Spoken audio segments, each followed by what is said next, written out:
Like when I think back to like university in particular, where I was like rugby player involved in like varsity sport, and it's like a lot of like chest thumping, and that's like the epitome of masculinity in many ways. I always felt like I wanted to operate in ways that were inherently maybe more associated with being soft, but actually didn't feel like I could. Yeah, and I think like more traditional definitions of it is like, if you're soft, you're weak. Like, you can't handle tough situations if you're soft. In order to feel like safe and masculine enough, I would have to follow what all the other kids would do. So I had to just go play football with them, even if I was really shit at playing football, and I would prefer playing volleyball or like drawing and stuff. And yeah, like also like feeling masculine and safe is also like kind of adapt yourself to what everyone else is doing, even if it's not necessarily what you want to do. As a trans person, as a trans man, masculinity to me is softness and is strength and is security. And femininity is exactly the same. It's softness and it's strength and it's security. In yourself, it's just, you know, we try to put a label on these, we try to label everything that we are, and you just can't. We're fluid, that's it. And what if we allow ourselves to be? Yeah, I guess that's the thing, isn't it? You know, it's not to resist it. And that's the hard point. Yeah. I'd say that in my workplace, I feel that I need to suppress a lot of my emotions. In the corporate spaces, hierarchy, like you said, is a massive factor, and it will always hold you back from being too vulnerable. And I guess this is problematic in itself, but I, at times, feel like I need to represent what a lawyer should represent, and that's someone that's kind of together. For me, so my background is very much sales, and I think that's that can be very masculine if we're talking about it. And I feel I have to be quite macho in that, especially when you're leading a team, sales guys.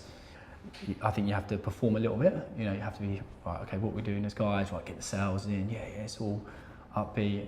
I don't know why I do that. I think it's because it's probably the only way I know how to do it. It's almost like before you're playing football, before you go out onto to play a big game. You know, you'll G each other up before you go out, and that's quite a masculine thing to do.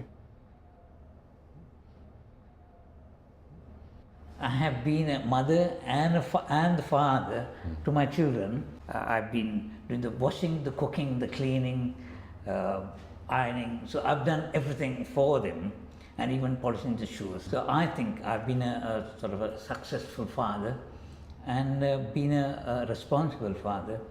It's definitely a learning curve for me. Like having a son, he's 2.5. I think I'm a very different person to how I was sort of 3 years ago before I had that child. It taught me a lot about responsibility, and I'm always learning on how to be a father, because there's no handbook for it in my eyes. It's not, it's not ingrained in you. People use sport to find that similarity without getting to know the person first, and I think that's how lots of people at school and lots of people outside of school make those connections, because without having that conversation, you know, at least you've got one thing in common. Well, I think people are opening up more, aren't they, to different possibilities, you know, and sort of seeing that there isn't just one way of being, and maybe that was part of what you talk about the patriarchy, was to sort of consistently have the view that there is only one way, as it were, there is only one set of relationships that can operate. And I think, you know, we're now sort of trying to experiment and be a bit more creative, maybe with different possibilities, you know, of how people can be together and how they can define each other, you know, through those relationships. The point now, 2018, it's become an open discussion that we can have. Like the fact that we're in this space right now and we're talking to each other about this is amazing.